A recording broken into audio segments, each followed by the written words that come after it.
So, what are we doing to ensure that our kids are getting experiences in nature? And what does it mean to be, having your feet in grass or down at a beach by the ocean? And how, as a system, are we setting ourselves up in this very urban environment to be able to have our kids exposed to opportunities like that?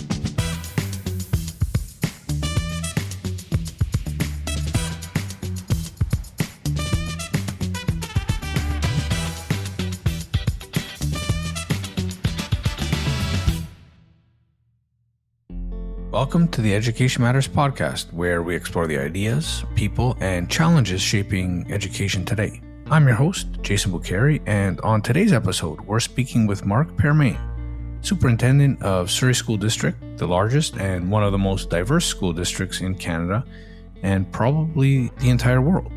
Mark leads an organization of over 80,000 students and about 12,000 staff across 130 schools. But his journey to becoming a superintendent is as compelling as his leadership today. Growing up in West Vancouver, Mark wasn't the stereotypical straight A student you'd expect of a superintendent. Instead, he found his footing on the sports field and in doing group projects where he honed the collaborative and leadership skills that would define his career. Mark's background as a history teacher and his love for teamwork, whether in sports, drama, or education, shaped his approach to leading large, complex systems. In our conversation, Mark reflects on the evolving role of superintendents, balancing the responsibilities of being both a prime educator, as he describes the term, and a chief executive officer of a large organization. We dive into the complexities of managing one of the most diverse school districts in Canada, addressing equity, fostering trust, and navigating the challenges of rapid urban growth. Mark also shares insights from his career in education, including how his team is exploring hybrid learning models to prepare students for the future of work, and creating open, honest dialogues about racial equity. From the lessons of history to rapid advancements in AI, Mark's perspective combines thoughtful leadership with a forward-looking approach to education. Whether you're an educator, parent, or fellow superintendent, Mark's insights are sure to leave you with some new ideas and certainly a lot to consider. So grab your coffee or your sneakers, whatever floats your boat, and join me for this fascinating conversation with Mark Pearmain. Hi, Mark. Welcome to the podcast. Where does this podcast find you today? I am in my office here at the Surrey School District. Beautiful sunny day. I'm looking at the fall colors, and it's a stunning day out in BC. Wonderful, Mark. So I would have given you a proper introduction at this point, but can you update the audience as to your current role and what keeps you busy these days? Sure. I am currently serving as the superintendent of the Surrey School District here in the province of British Columbia.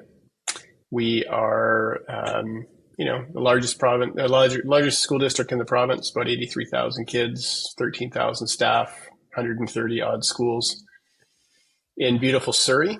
If you don't know where Surrey is, it's just outside of Metro Vancouver, in between essentially Langley and New West, and it's a huge geographical kind of space, about 360 square kilometers.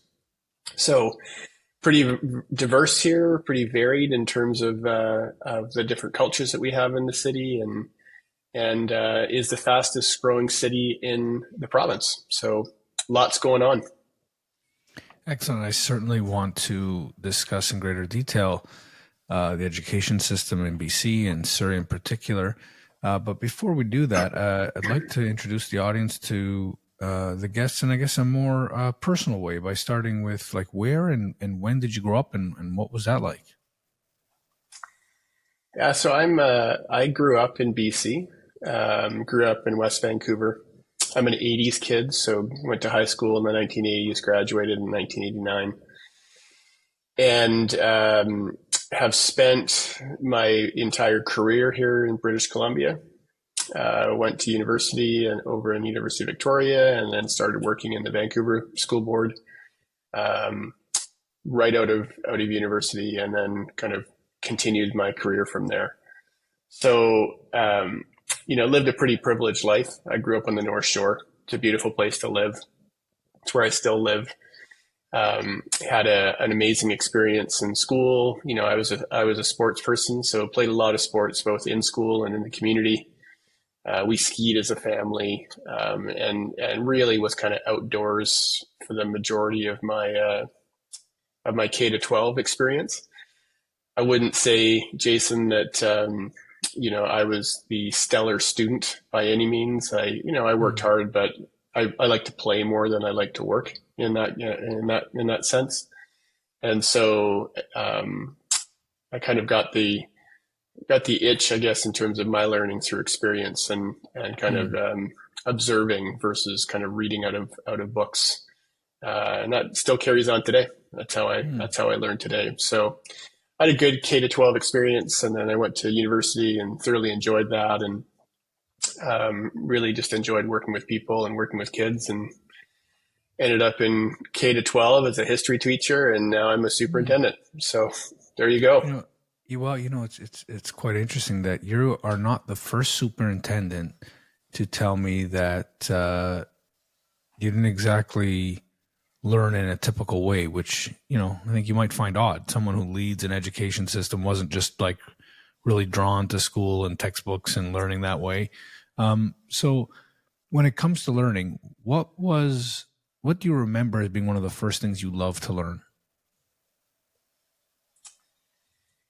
I actually think what I loved to learn was interacting with people.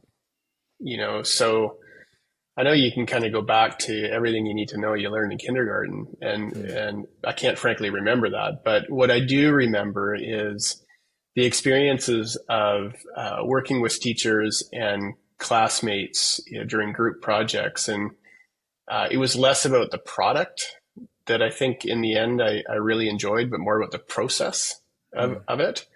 And, I think at the time I can articulate it way better now, but I think I had a skill that was able to see, what skill sets different group members had, and then being able to form it in a way that everybody was able to succeed in the area that they were most appropriate to be successful in. And it was interesting to me because there's certain things that I think I'm better at than others. And that's just been a natural gravitation. And I kind of equate that to, back to when I was playing sports, right? Like we all had different roles on a team, but we were a collective team together, and we would be successful by everybody, being successful in their role. And so it kind of connected to me all the way through my schooling in terms of that more soft skill, I guess I would describe it, versus the hard skill of what really resonated with me as I went through K to 12. I think I'm also going to write something about superintendents and the sports they played, because it also seems to be another thing that many of you have in common. So what were your sports? Yeah, I played everything. So lots of team sports: soccer, basketball, hockey, volleyball, rugby, all the way through. Basketball was probably the biggest one for me. Like I played 1 year of junior varsity at university and kind of club after that, and just continued on through my university career.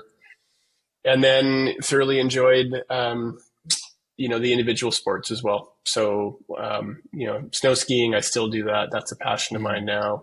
In the summer, skiing, but on water. So we'll water ski and wakeboard. But I think it's from me, for me anyways, it's that team concept, right? Like you're all part of something together. You're working towards that collective goal.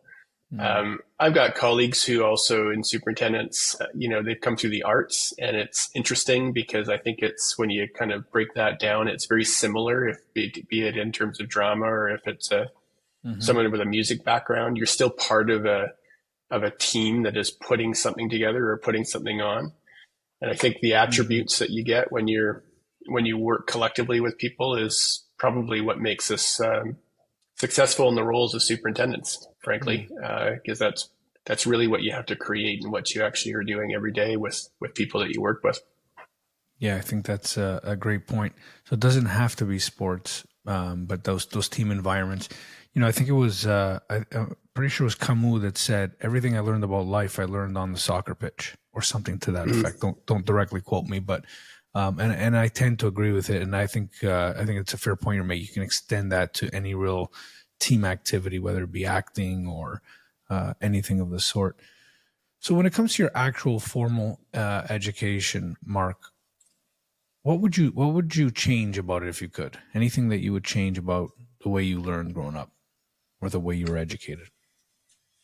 Yeah, I went through UVic. I got a history geography degree, and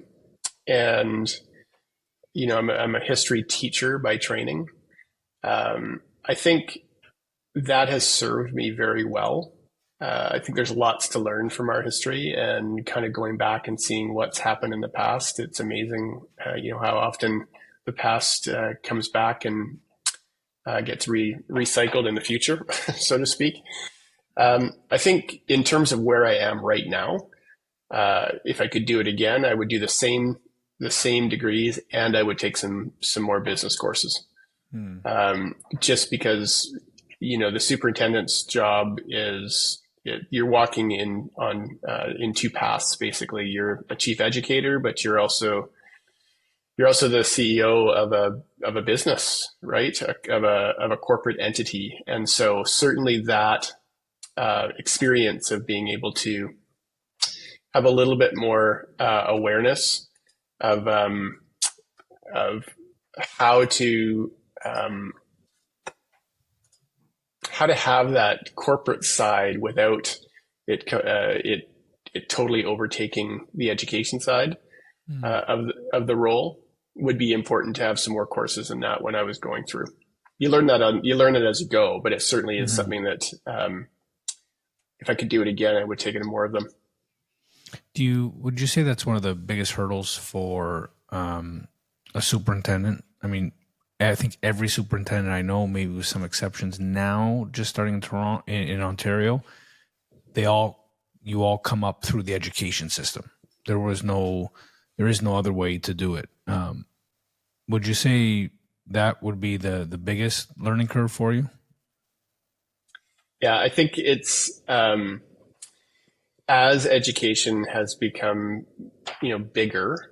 Our budget here in Surrey is about $1.2 billion, right? A smaller school district in BC, you could have a budget of 10, 20, 30, $50 million. Like that's big dollars when it comes to the public purse. And one of the beautiful things of being a superintendent in Canada is that the expectation is that you have a teaching degree, like you are the prime educator. And I would not suggest we change that. But I do think for anybody who, initially comes into the role, suddenly that business side of it, and being cognizant of it, of what, the balancing of both educating and running that corporate entity is a pretty big leap. And it certainly takes some time to get your head wrapped around. Obviously, you're part of a team. You've got a CFO that you're working with, that you can rely on and ultimately, be partners with. But as superintendent, you are the final executive officer.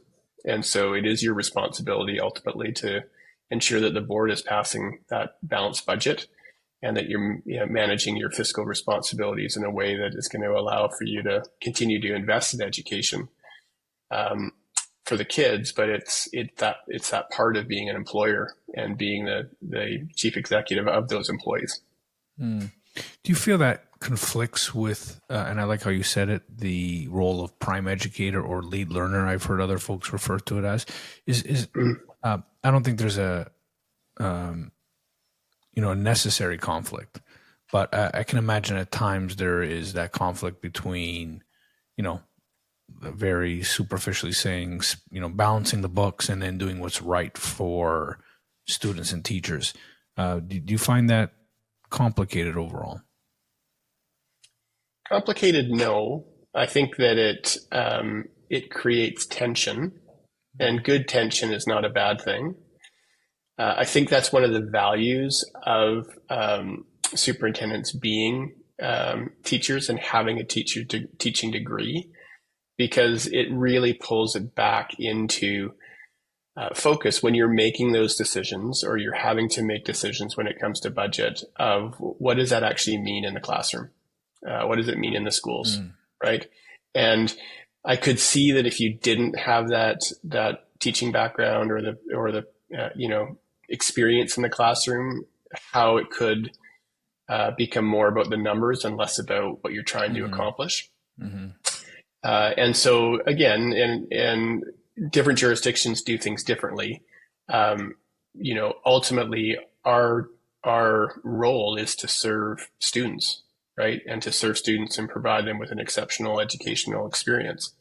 To do that, you need to have the finances. And so you need to be very aware of the finances, and just to accept and embrace the tension that comes with that. Tension ultimately, allows you to do some amazing things. If you didn't have tension, for example, you would never flex a muscle. If you didn't have a muscle, you wouldn't be able to walk. If you didn't walk, you wouldn't be able to run. It's part of that. It's part of the role, but I think it's something that people need to be aware of, both, I think, internally within staff, because ultimately, people might not necessarily be always happy with the decisions that you're making. But if they at least know that you're grounded in, education, and what it was like in the classroom from a staffing perspective, hopefully there's enough respect and trust built up. And from a parent perspective, it's really just understanding, again, that you would like to be able to put everything into the classroom, but you still need to be able to keep the lights on and make sure that it's heated, and make sure that it's being maintained. And that's the other side of the business that needs to be attended to. Well, as you mentioned amazing things, can you describe for us some of the most inspiring things you've seen, either as an educator or in your years in an administrative role? Yeah, that's such a hard question, because there's so many. There's a teacher here in Surrey that she's a kindergarten teacher, and she's made connections with members of the community who are in some cases over 90 years old, and they take class outside every week, and they have members of the community come and participate, and the kids get to learn the curriculum, but they're not in their classroom. They're outside in nature. They're experiencing all the different seasons of the school year, regardless if it's snowing, if it's hot, if it's raining. It's beautiful. And they're being bridged between generations. And I want to just reference again that Surrey is super diverse. So we have 198 languages spoken here in our community. And so when you think of kids who are being exposed to nature as we know it in British Columbia, and this, which may not be their first, their original home, and are being exposed to, senior citizens who are part of our community, who may be culturally different from them, it's a beautiful experience to watch. It really is. And I juxtapose that with, going into a complex high school of 1,700 kids and watching principals walk down the hall and have those individual relationships with kids where they're just saying, "Hey, Jason, it's nice to see you here today." Or, touching base with another student who's applying for Stanford, and having those touch points. It never ceases to for me to be marveled at how well educators are able to make those connections with kids in different ways and at different age groupings to make them feel special and seen. And, there's countless stories that I could describe, but I think from just two off the top of my head, that would be off what I'd want to say. Well, I appreciate that. And I think one day I'm just going to mix the answer to that question altogether to have one huge episode from across North America just describing amazing things happening. Because I've been to Surrey many times, as you know, in the school Yeah. district, and I've seen it happen. So you mentioned a teacher and a principal there. What would you say are the best qualities of great teachers and principals? Yeah, I think I'll also add in educational assistants and office staff Mm-hmm. to my answer here. I think the greatest attribute that educators in the community that works in schools have is that they are the most adaptable and flexible people generally that I see, because each person that they interact with are different. Their personalities are different. And so you can watch someone have a very formal conversation with one individual and literally have a 3-second transition to another individual where it's going to be a very different type of communication style. And they're able to reach both kids or both adults for that fact. And they do this without even thinking about it. And they do it multiple times a day, 5 days a week. And what's amazing to me is the skill that they have in being able to just change lanes, adapt, engage, and then get someone settled, and then change lanes again, and then engage, maybe adapting their communication style, and then repeat. I think that as well, when I think of educators across the board, they're also unflappable. So they have a plan in their head or in their lesson plan of what they're going to do. They start. It doesn't go that way. And so instead of trying to force it, they modify and they change. They might take a deep breath to say, okay, how am I going to do this? And then they just go ahead and do something different, but still getting the same information across or the skill that they want the students to experience and to learn. It's quite remarkable. And it doesn't matter if you see it, like, it doesn't matter if you see it in a kindergarten classroom or if it's in a tech shop or if it's one-on-one with an EA. We call them IESWs, working with an individual child, or principal with their staff who are interacting with, in some cases our staffs are 125 people strong, who all have different ways of approaching things. It just happens. And it's beautiful to watch, because when you think of where a school starts in September and where it ends in June and all the learning, it's being led by someone who's creating that atmosphere for people to just be able to flourish. It's remarkable. Thanks for that, Mark. And I think if I can put on my parent hat for a second, I appreciate that answer, because you kind of give us a view as to what goes on, what kind of dispositions people need to have and do have every single day. But from the parent perspective, sometimes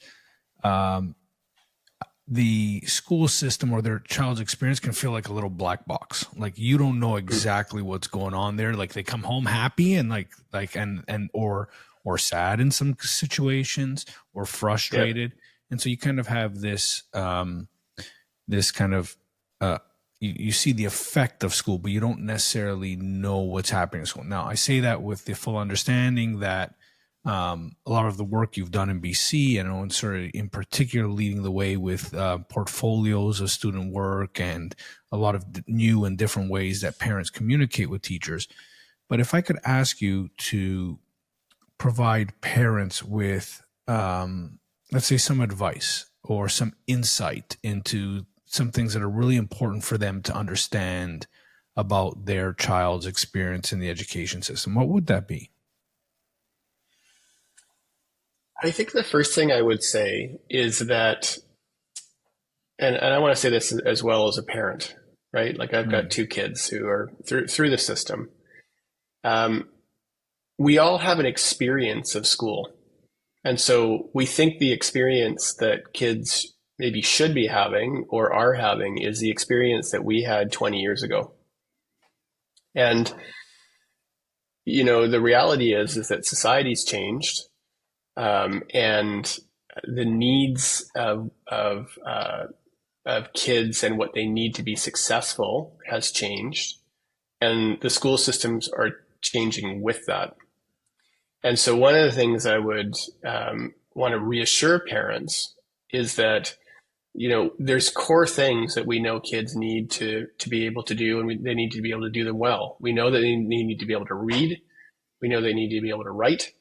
We know that they need to be able to do their maths. And those are fundamental and they're foundational.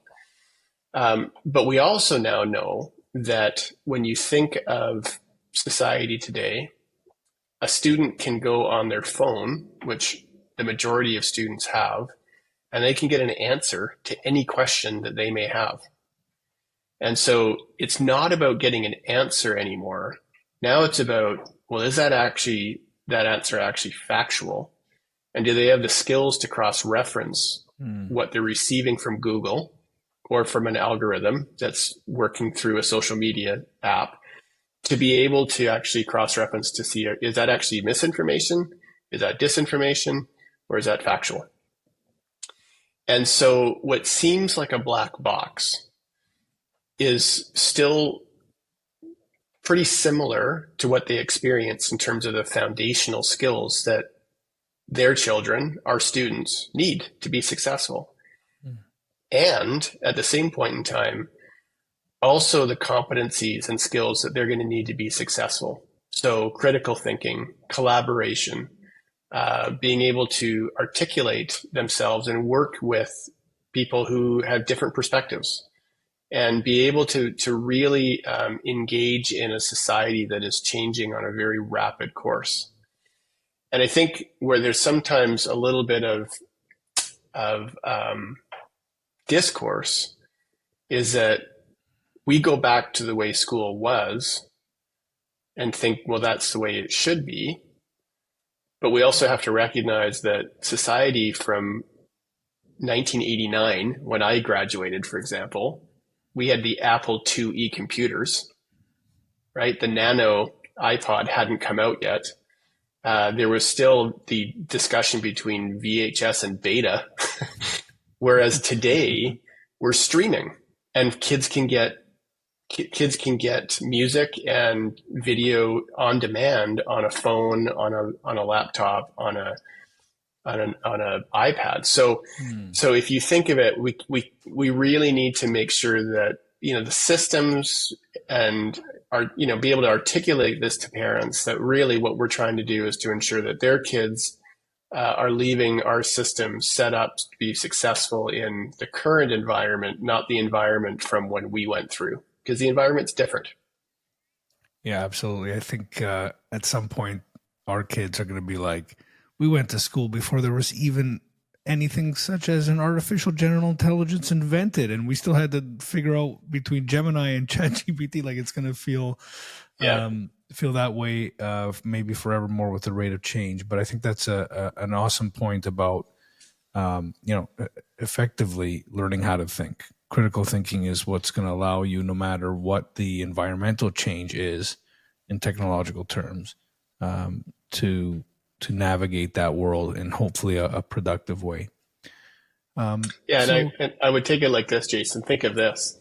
A student in the 1950s had the Encyclopedia Britannica, right? And that was a great change from years previous to that. That was a huge change. And then you think kids in the 1990s, the internet's there. You had literally dial-up, and you had the beginnings of Google. Okay, well now for a kid in, let's say, 2010, Google is there. You can ask anything of Google, and it would be able to provide you the information that you could get out of the Encyclopedia Britannica, but much, much more quickly in a digital format. And now you've got a scenario sprinkled in with a lot of crazy answers to that question too. Absolutely. And now you've got generative AI that is producing information that some of it is amazingly bang on, and other is just it's what they call a hallucination. So that's where you have, the reality of really teaching the kids the skills of cross-referencing what they're actually receiving. Is this actually fact? Where's the critical analysis is within that? But it's indicative of how quickly things have changed.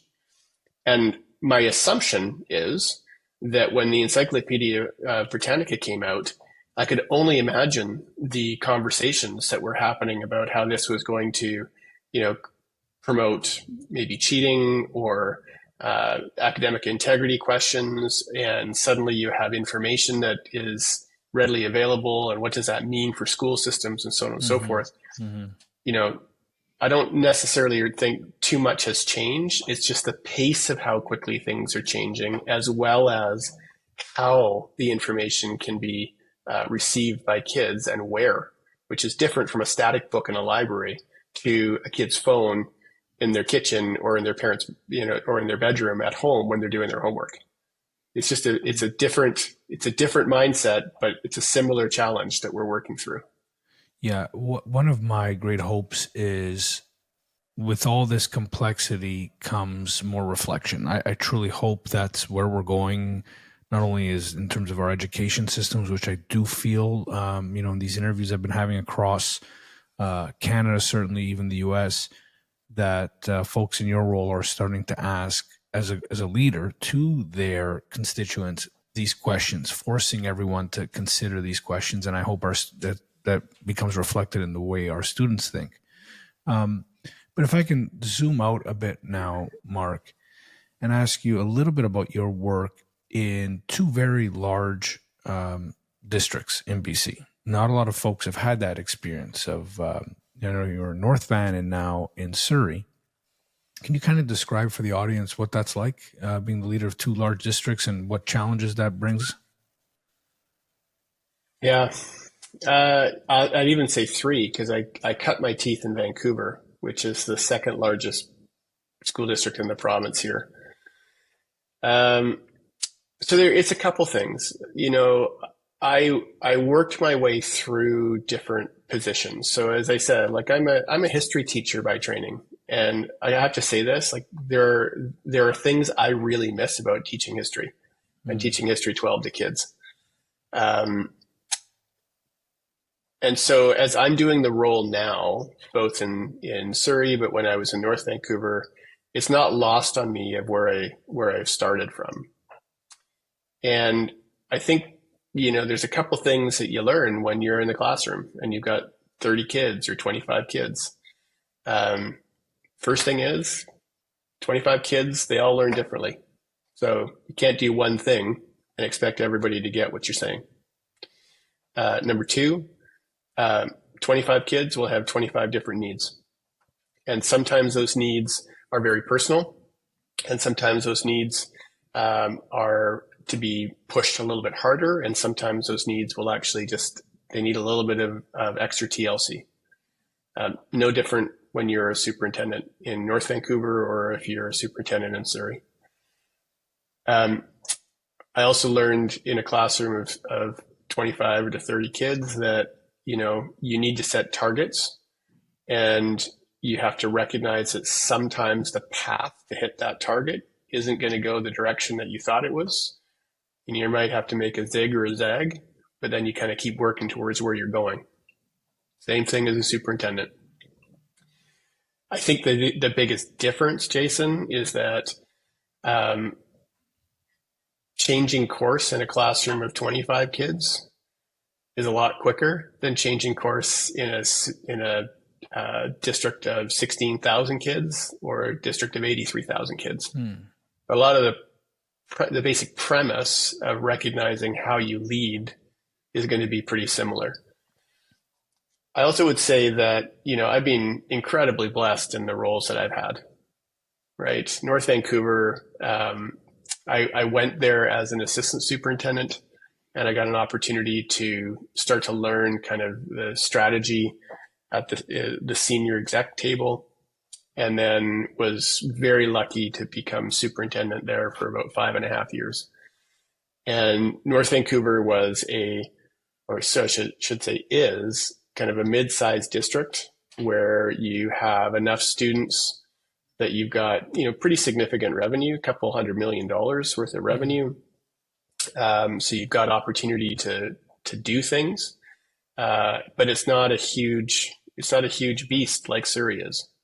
And so it gave me really amazing experience of, learning how to lead a senior executive team, extending the vision out to your district team and your principals and vice principals to push something forward, but still in a pretty personal way, right? Like I knew every principal's name, every vice principal's name in North Vancouver. Generally had a pretty good sense of what was going on for them in terms of their families and kids and all that good stuff. And that's one type of leadership. It's a very personal, relational type of leadership that I could extend out to a good, let's say 125 people strong management team. In Surrey, there's 250 plus principals and vice principals. And, even just there's in the district team, for example, there's 6 assistant superintendents, 1 deputy superintendent, and 2 assistant secretary treasurers and a secretary treasurer, and then an executive director of HR, right? So, your sphere of personal relationships becomes a little bit smaller when you're running a larger school district. I certainly can't say that I know every single person who is a principal, vice principal, their name, because it's constantly changing. But what you can do is take the same framework, the expectation of being interested and knowing the people that you're working with, and extend that through to your spheres of influence that you have, with an expectation that flows down through their direct reports and their direct reports. And when you get the moments to be with people who are running a school, for example, when I go into them, it's to genuinely hear how they're doing and their story and find out what's going on, and try and being able to bring that, personal relationship side to it. I think as well, it is a unique opportunity to have experience in these 3 different school districts. For me personally, it's been the best Pro D I've ever done, because everything that I got to learn in Vancouver, I brought to North Vancouver, and all the things that I wouldn't have done it the way that I did it in Vancouver. I could change and try it again, but a different way in North Van. And the same thing when I came to Surrey.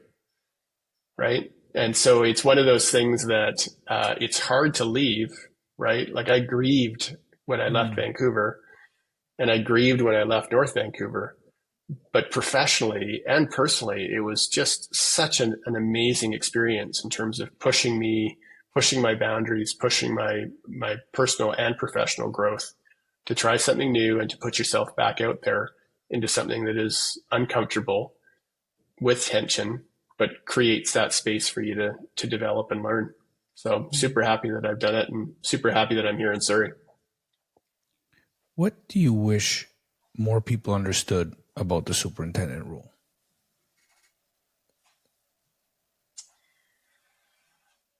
I think that the superintendent's role, like I said, is walking in 2 paths. That the superintendent is always balancing that tension between the education side of the organization and the business side of the organization. And that, there are some challenges and problems that just may not be solved to the way that everybody wants them to be solved. And that I know, for example, that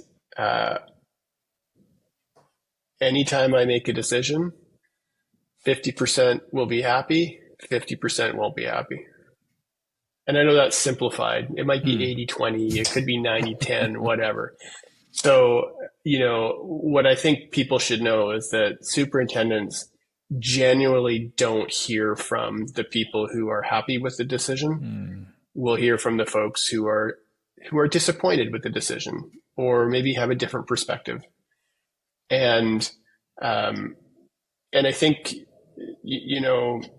when we're making those decisions, we certainly recognize that any decision that we have to make, be it a budget decision or a staffing decision, it has impact, because what we deal with and who we serve are human beings, and so we know that every decision that we make is actually having a trickle down effect to some human being in our system that is going to have an impact.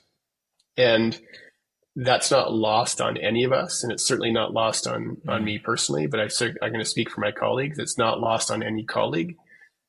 And so as we go through that, I think folks sometimes, forget that we're also humans, and that there's those stressors and tensions that we're working through at the same point in time, that we're trying to make the best decision that we can with the information that we have and the moments that we make them. And then we push forward. Thank you for that. When it comes to, some of the work that you've led in any of the 3 districts, but happy if you want to talk about Surrey. I know it's maybe a little bit earlier in Surrey for such a question, but maybe not. What are the initiatives that you're most proud of? Yeah, I'll speak with Surrey. Like, we recognize that. We recognize that society is changing, and we also recognize how diverse we are. So there's a couple things that we've pushed forward with the board's vision here in Surrey. One is just acknowledging racial equity, and that there are challenges that we need to address, and that the experience of some of our kids in our schools has not been exceptional.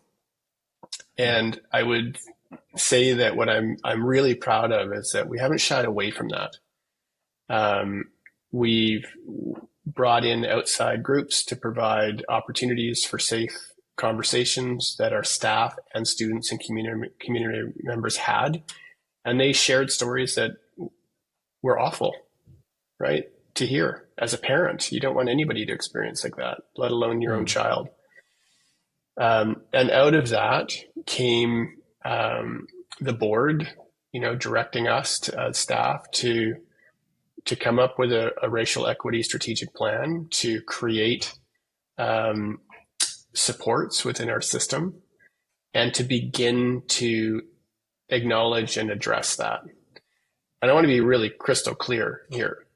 It doesn't mean that we're not having issues that are hurtful to students or staff in our buildings today. Those are still happening. But we now are having open, honest conversations about those issues. We're upskilling our staff and our students and our community members about some of the work that we're trying to do. And it's a space that we're beginning to take steps towards. And I guess I have the long view on this, because what we're trying to do now is to instill in our kids within the Surrey School District, which becomes adults in our community who will become leaders in our community, an expectation moving forward of how our community should be treating each other. I think, the other thing that I'm proud of when it comes to racial equity is that you can just create a department, but our mandate and when we gave direction to the staff when we created this is that you alone are not responsible for racial equity. It's all of our responsibilities when it comes to racial equity. And you will help us collectively do this work, right? Which I'm pleased to say when I observe this from the superintendent's chair here in the district, that's happened. It's not a silo. It's integrating into other areas of our organization, both on the corporate side and in the education side, and other departments who are coming alongside and working alongside, and together on that challenge. So I'm really proud of that. I'm also proud of the fact that, we've got space challenges here. We're growing very fast. It's a beautiful place to live. And so, we are in a space that we have to think differently about how we are going to provide exceptional educational opportunities for our kids. And so we really see this in secondary schools. We've got 6 secondary schools this year going on to an extended day platform to be able to just frankly provide more space for our students. But we'll be coming to the board in November with a report on hybrid learning for grade 11 and grade 12 students, and look to actually pilot that in all of our secondary schools next year. And assuming, that the board, approves that, we would look to then expand that for 26, 27. And one could say that, well, you're looking at that because of a space issue. Really, it's not about the space issue. This is about recognizing, look at you and I today. You're doing work. I'm talking to you. It's completely remote. We know that the work environment and post-secondary school environment is going to a hybrid model. And this is an opportunity for us to actually look at, are we providing the opportunities for our kids to get the right experiences that when they leave us, they know how to conduct themselves in a hybrid environment. They know the skill sets that they need about time management. They have the experience of being able to interact as a part of a team, but not physically together. And so part of the work that we've done is that we've contacted employers who are hiring folks into their workspaces where it is a remote, and kind of unearthing the fact that for some of them it's totally new and it's a challenge for them. And so this is a chance for us to actually push the system forward in a way that we think pedagogically is going to help our kids. It's going to help them build more competencies and skills so they can be excelling when they leave us. And either go to post-secondary or go into the work environment. And I think what I'm most proud of is the courage within the district, at the board level, with the board of trustees, at the staff level, to really challenge our thinking and challenge our assumptions and ask the question, so is there a different way of doing this, right? And then you add on the last one that I think everybody, Jason, is struggling with across, the sector in K to 12. And I think it's a pan-Canadian issue, is labor shortage, right? And so how do you deal with labor shortage in that environment as well? And are there different ways of looking at that employee-employer relationship when it comes to what we offer? So again, open mind, which I think is the most exciting thing that I see in this district, of people really challenging our thinking and challenging, is there a different way to do things, with the core focus of continuing to provide that exceptional experience for our kids in our system. Well, I can certainly second that openness to the Surrey community. I've always found that Surrey had something special compared to all the districts I've been to. And I think it was more or less made up of people's willingness to be open and to really do what's best for students and families. So I do want to have a bit of a follow-up to what you just mentioned there in terms of, managing a board of trustees. You just mentioned how crucial they are in creating a policy or new programs like the one you just described. What's it like to work with a group of elected officials that might not be as experienced or have as much understanding of pedagogy and programs to, create these kind of programs that are really necessary for students and families. What is it like working with, how many trustees do you have? Seven. Yeah, here in Surrey, 7. Yeah. So the way I would answer that question is that there is always a tension when working with a board of education and elected representatives to understanding what is governance and what is operations. Mm. And as a superintendent, across the province, across the country, that is work that we do pretty consistently. It's helping boards understand what the governance side of things is versus the operations. So I'll give you the example. We will come forward in November with a report on hybrid learning and a recommendation for the board. So there's your operations.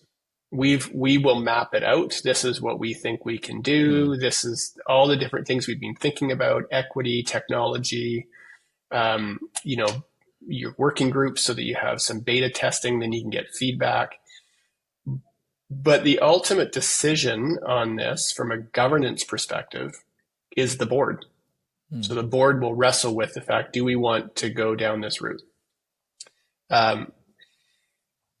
And so part of it is helping the board understand the why. Like, why are we doing this? What are the benefits of this?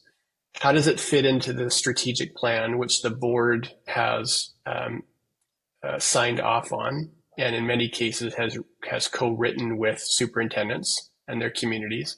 Does it fit within the strategic plan? And is it pushing the district forward? Those are big political, philosophical directions. And that is what a board of education does. So yes, they do technical work of, for example, passing a budget, but they also do that work of pushing forward a system. The difference is that how you operationalize that and how you actually implement it is staff work. And I am again very, very appreciative that I have a very mature board in Surrey that understands the role of governance and understands what's governance versus operations. And so they hold our feet to the fire. They will ask us very challenging questions on the why, on the implementation, on have you thought about equity for students? Have you thought about, equity for staff, for that fact? And, they will challenge us on the thinking, and then they'll come back and say, so how does this fit into the strategic plan? And so here's how it fits into the strategic plan. And then they will, make the recommendation or approval to push forward. For new superintendents and I think new board members, every 4 years we have an election cycle, there's always a re-education of the difference between governance and operations. Because that is, I think folks get elected in and they have ideas of what they want to have happen. And suddenly there's that tension again of, well, actually this is the superintendent's job and this is the role of the board. I'll give you the other example. For example, I am the sole employee of the Board of Education trustees, right? Everybody else, technically, when it comes to employees in the school district, are employed by the school district, which is under the purview of the superintendent. So it's the board hires me to run the district. So if you're working in the school district, you are hired by the school district. And ultimately, if there's a decision that has to be made about your employment, Jason, it would be coming to the superintendent. So there's a fundamental difference. Yeah, and that's certainly an important difference, right? But how do you, and in your experience in various districts, ensure that the board is themselves educated on, like, let's take a topic like AI now. Yep. AI, and it might be the perfect example here, because AI is not like school district servers with student information, right? Like district servers, your IT, your CTO can explain like, look, we've got this on lockdown. We've consulted with all the right technical groups and the data is secure. This is how we've done it. But with AI, it's not something that I think you can outsource your knowledge. So for them to make informed decisions about, say, AI policy, right? That falls under governance, right? And what they would have to help you do as a group. It's not enough to just say, Mark has someone on the district team that knows all about AI. They effectively have to have some training, some experience. They certainly need to be playing with it to understand not only the capabilities, but the risks. Are there programs in place in BC in particular, maybe, that I don't know about that help educate trustees? Is it also part of the work that you do with them? Can you kind of describe that for the audience? Yeah, it's both. So in BC, for example, there's the BC School Trustees Association. Mm-hmm. They have Pro-D events. They have general meetings, for example. One's coming up in November, and there'll be a session on AI. And what does it mean in terms of education, and what are things that boards should be thinking about?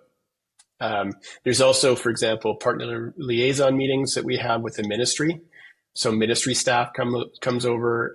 We'll have all the trustees together, or chairs, I should say, together, the chair of the boards together, and to talk through, what's happening in K-12 education. Mm-hmm. Obviously, AI is a big topic right now.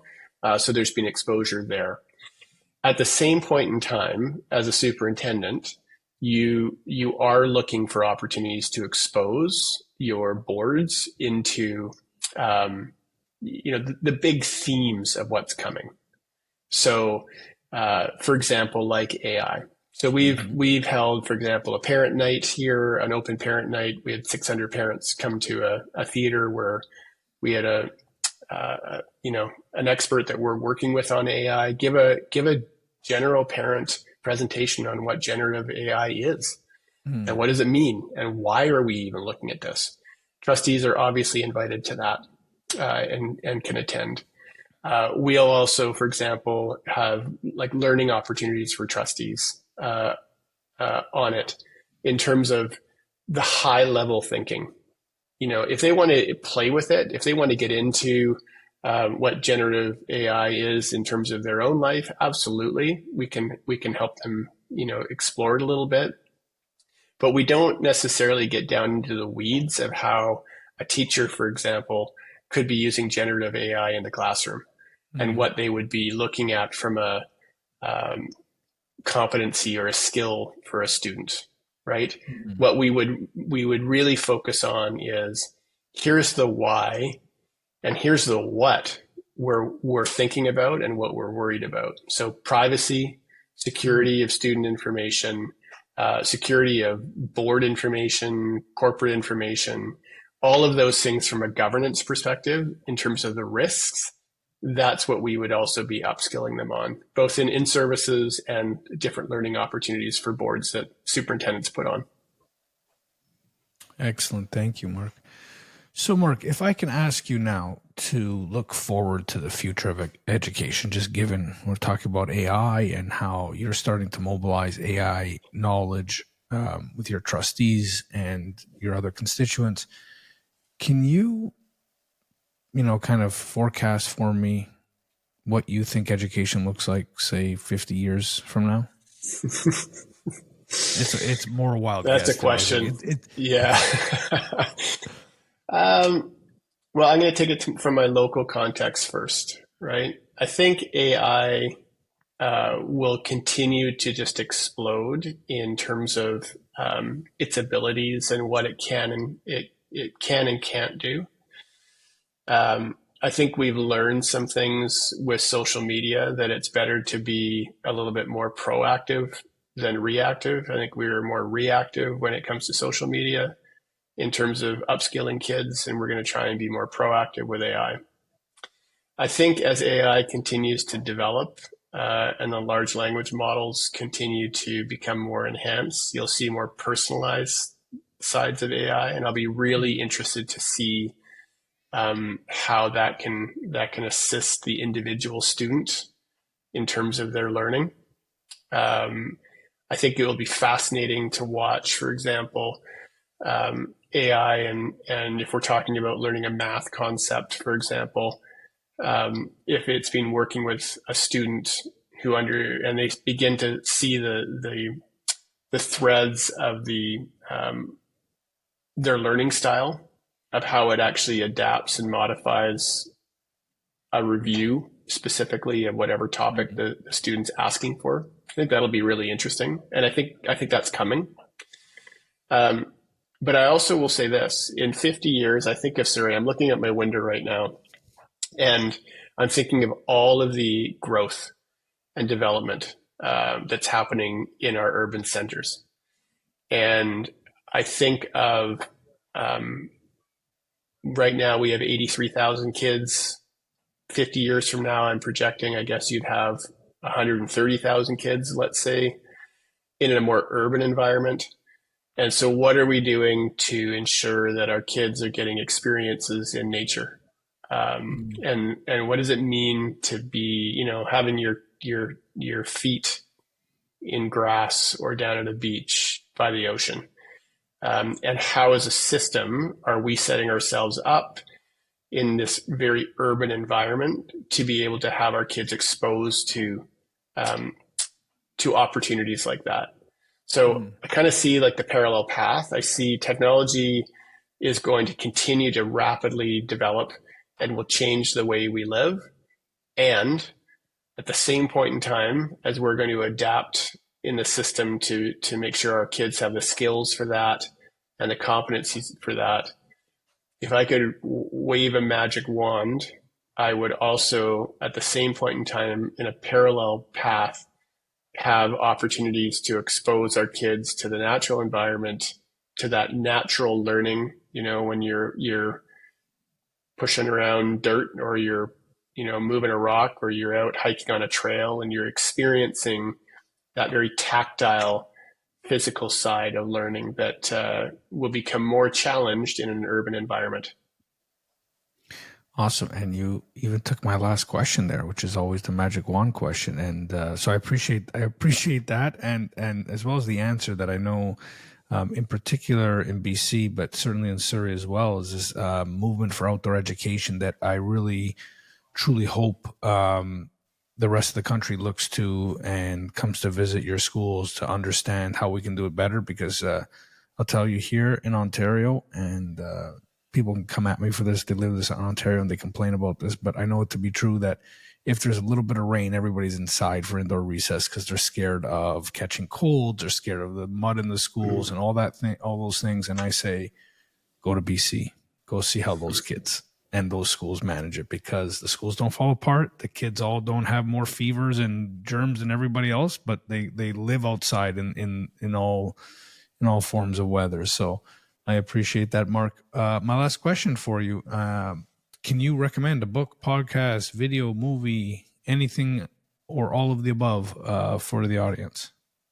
Yeah. I'm currently reading,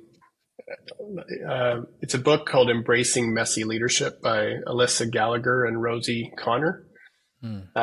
It's really meant for kind of how like this school-based leadership teams, but it's always a good reminder of that personal side of leadership and knowing what your core values are and how do you push forward together, which is pretty good. I think there's some, certainly for new principals and vice principals or aspiring leaders, there's some really good nuggets there in terms of what to expect, but also what you can take into that role. And what I really like about it, Jason, is that it's basically based off of 20,000 coaching sessions that they've had, and they've kind of taken all the different leadership lessons together and molded it into some big ideas. I also think that, again, I'm going to go back to my roots. I'm a history teacher, and so I like going and watching what's going on in the world and learning from our history. And I think back to the huge changes that society went through. I think of the society after the wars, for example, in World War II, and suddenly the creation of the suburbs and the huge technological advances when it comes to what society had. And I think of the equality movement in the United States with racial segregation and the upheaval that society went through, those big changes. And I equate it to kind of where we're at today. And what I mean by that is that we are going through significant upheaval and change. And we know that when upheaval and change happens, there is an understandable amount of fear. Like, what does it mean for me moving forward? What does it mean for, society moving forward? And so I think for me personally, I go back and look at that, recognizing that every time we do something, or as AI continues to develop and the school system continues to adapt to AI and changing pieces, members of my community are understandably questioning and maybe a little nervous and maybe a little fearful. And it just really reinforces that, okay, this isn't new. We've gone through it in the past, but we can learn from the past and maybe communicate better and be more transparent of the what, but also more importantly, the why, and recognize that not everybody is going to be on the journey to embracing it at the same point in time. And so we need to have some core principles that we're going to follow. And, one of them being patient and the other one being kind to each other. And I think if we can reinforce that and learn from the lessons of history that society has gone through, we can continue to kind of work forward and push forward and accept the change, and also treat each other with a little bit of grace, with lots of patience, and hopefully a huge dollop of kindness, because it is a little bit disconcerting for folks when things are changing and it's not necessarily what they know. Mark, I think that's a beautiful sentiment and a wonderful way to wrap up. So thank you very, very much for your time. Yeah, my pleasure. Thanks for having me, Jason. This podcast is recorded on the Territory and Treaty 13 lands of the Mississaugas of the Credit First Nation and on the traditional territory of the Huron-Wendat and the Haudenosaunee. This show is edited and produced by the marvelous and talented Andrew Mastroianni. If you like what you're hearing, make sure you subscribe to us on Spotify or wherever you listen to your podcast. Until next time, remember, there's absolutely no inevitability as long as there's a willingness to contemplate what's happening. I'm your host, Jason Bucheri. Until next time.